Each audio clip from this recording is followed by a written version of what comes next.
What's going on, everybody? So, a lot of people thought that I died, or I went to prison, or whatever. Nothing bad's happened to me, guys. I'm still here.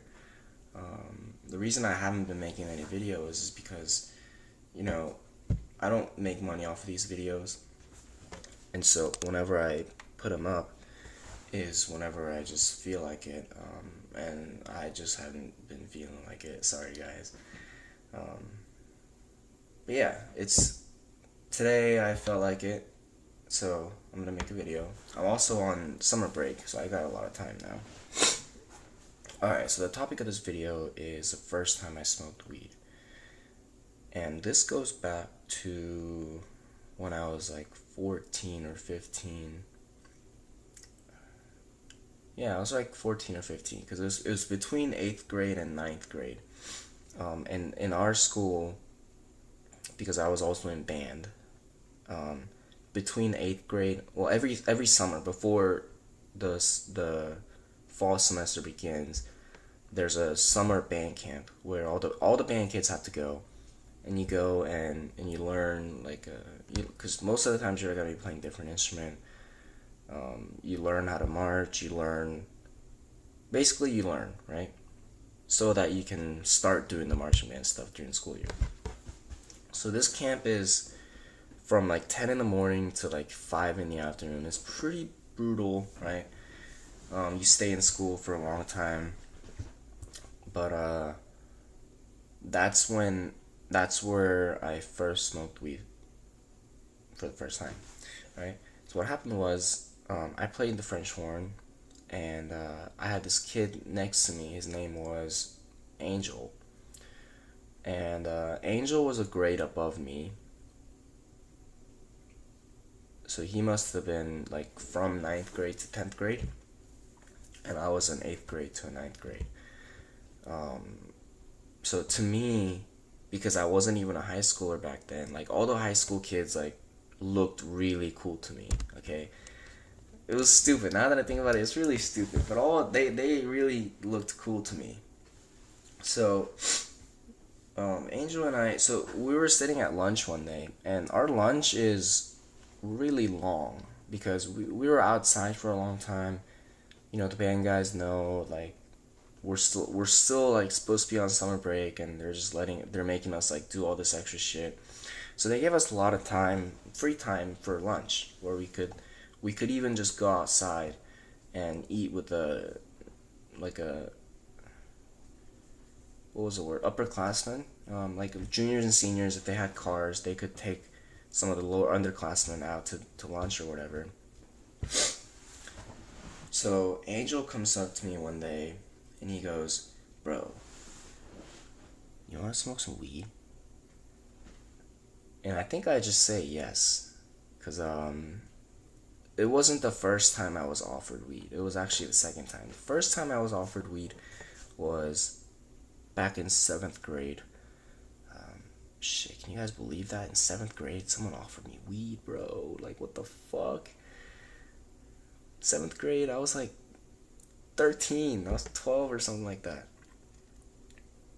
Anyway, um, I think I said no back then just because I was a kid, and like my parents were around me too long, right? But this time, I thought everything clicked into the right place. Like, this is the moment that I'm gonna do it for the first time. So I think I just said yes. Yes, Angel, let's do it. And Angel tells me, all right, bro, then tomorrow, um, this guy named Michael is gonna come pick us up for lunch, and then we'll go out and then we'll smoke, right? Michael was this 18-year-old. He graduated.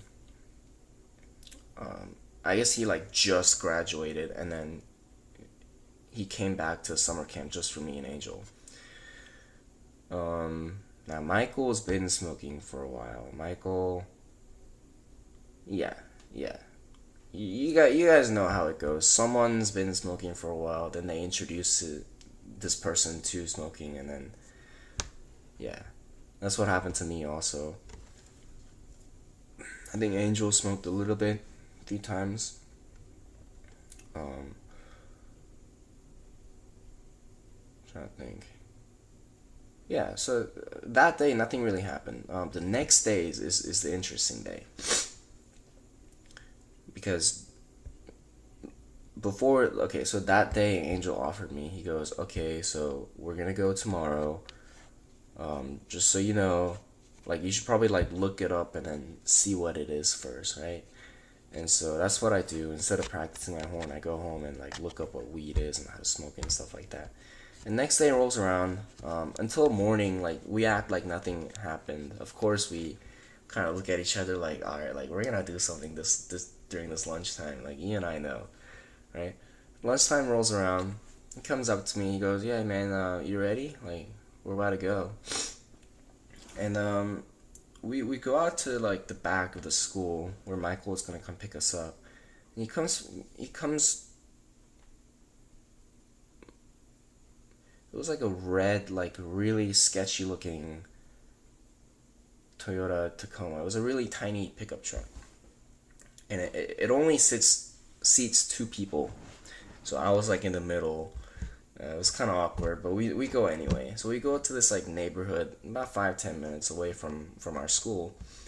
The neighborhood is more or less affluent. Yeah. So like houses were a little bit further apart. There's like a lot of trees in between. There's even like a neighborhood trail where you could go. Um, and so we parked next to this like trail, and we were sure nobody was gonna like come out the house and then like check on us. It's kind of a long walk from their front door to where we are. They're not gonna do that. It's all old white people, right? So we just park, and Michael he reaches back and he pulls out this bag. It was black. It was like this big, and inside is just tobacco, and I think a lighter. I think something like that. And then he pulls out like another bag that was like this big, right? It was clear, and it must have had like 1 or 2 grams of weed in it. And my first impression on weed is that it smells like skunk. It's green. It has orange hair on it. And it's got white stuff all over it. Okay, just like what I've seen on the internet. So I knew this was the right stuff. Um, then Michael reaches back and he gets out another bag. And well, it wasn't a bag actually. It was a bubbler. It was about this big. Just a bubbler. It was orange, red, yellow. Um, I think they even had a filter or something to like not allow the weed to fall down. Anyway, so Michael breaks it up with his hand and he loads it, and Michael gives it to me and he goes, "Here, man, like you paid $5 for this. This is yours. The first hit is yours." And like me trying to like pretend like I know it, just grab it and be like, so like you just light it and you inhale. And I wasn't like covering the hole, so I guess they knew I didn't know how to do it. And so they were being nice and they offered to light it for me, and all I had to do was just inhale. So that's what happened. They put it against my mouth and I just went.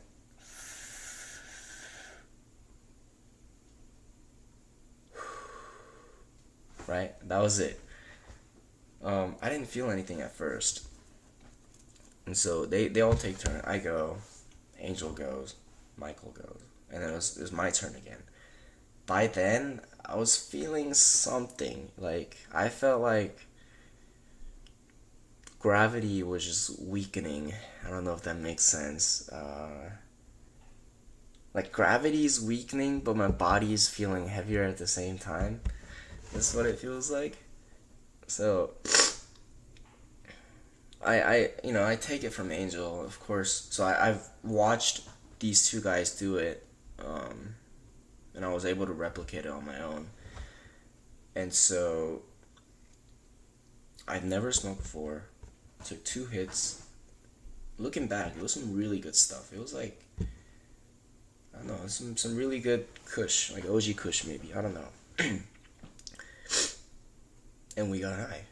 And of course, we were supposed to go eat lunch, and the munchies were also hitting us. So we decided to go to like the nearest McDonald's.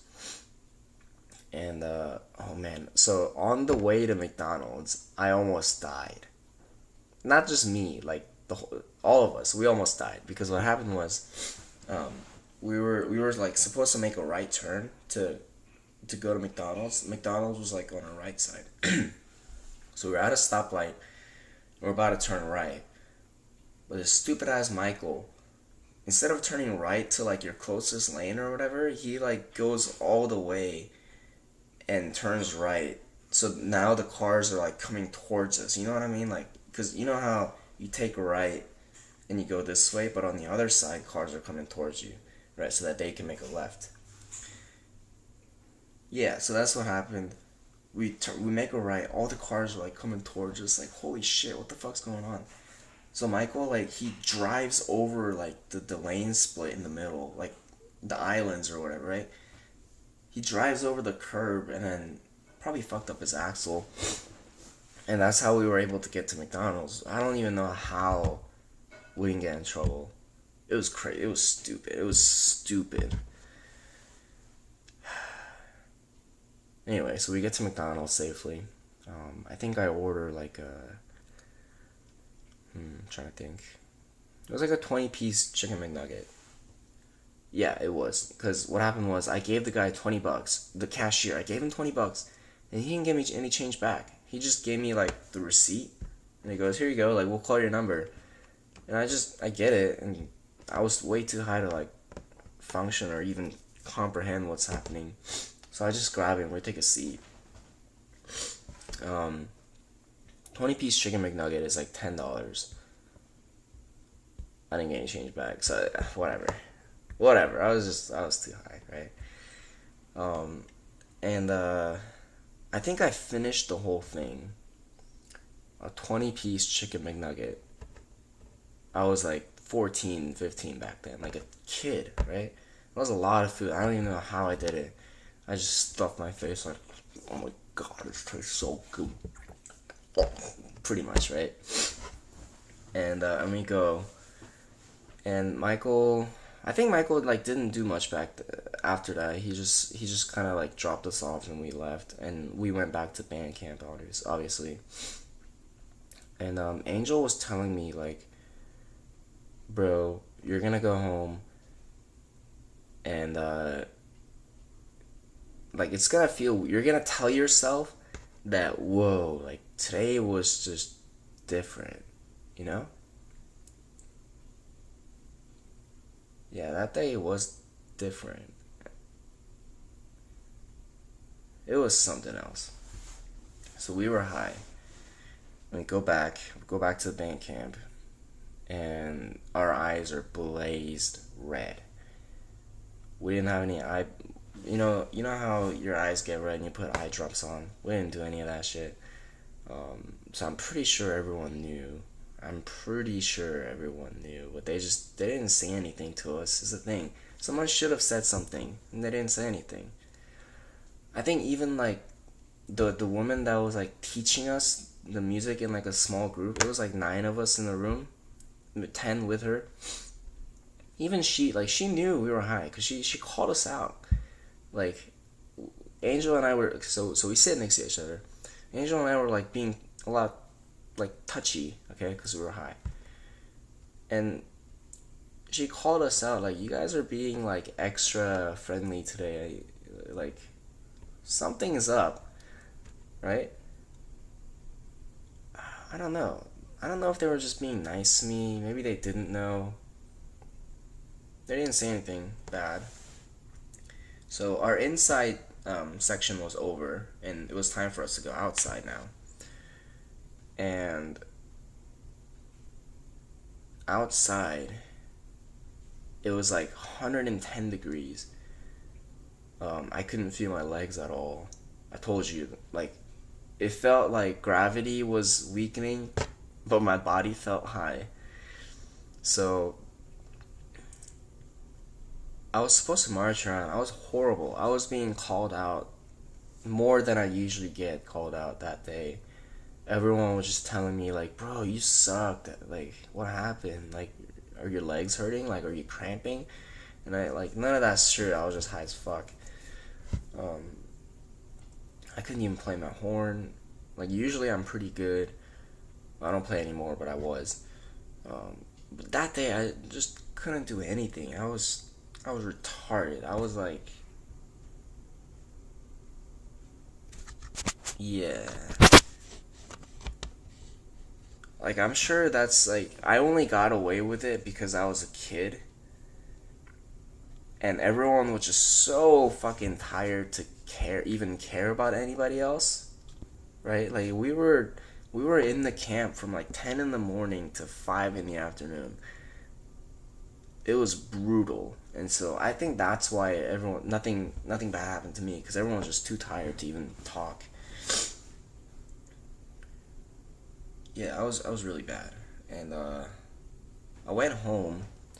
Now thankfully my eyes weren't like red when I went home. My mom picked me up, and it was perfect because um, she knows like it's really tiring. So all I want to do when I get in their car is just fucking fall asleep. That's all I want to do. Like that's what usually happens. So I did it again. I got in my car like, oh my god, mom, I was so tired. Like it was so hot. I drank so much fucking water, and I just kind of like fell asleep in my mom's car. And yeah, I guess no one found out. First time smoking, it felt really good. And like I still smoke, but it felt amazing. It was the highest I've ever gotten, and I'm so glad. Like my first time was like, cause it was some good weed, and like an actual bubbler. We had someone who knew what he was doing. Oh, well, I guess somewhat knew what he was doing, right? Um, it was an overall like good experience. I wouldn't see. This is the thing. Like, what if someone said that? Like, what if someone told me, like, we know you're high. Hmm. What could they have done? I guess they couldn't have done anything.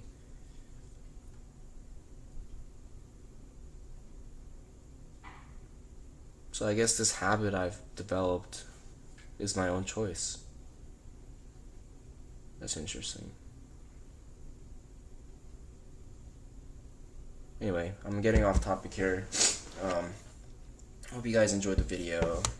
I may or may not have gotten off topic a lot, but I was just trying to like summarize what happened that day. And mind you, like my recollection of that day is a little scattered, so please understand if like things don't exactly make sense or in like chronological order or whatever. But yeah, that's what happened. Overall, it was crazy. I sucked at marching. No one called me out. And I guess that day has really shaped me into who I am right now. Just being this like really laid back, chill. Cause I don't really care. Um, I'm just a stoner, you know. A lot of people seem to like me for that kind of personality. I think if I like never smoked, I would be a lot more like furious, or I wouldn't say active, but someone with a very strong opinion and like is ready to like argue everyone, you know. Cause that's what I usually am when I'm sober. But weed just helped me tone that down a little bit. I don't know. Whether you think weed is good or not, because I have mixed feelings. I think it's neither good nor bad, but whatever. You can make your own opinion. I just hope you guys enjoyed the video, because that's what the point of this video is about. So I'll see you guys next time, and hopefully I'll come back a little sooner. So have a great day, guys. See ya.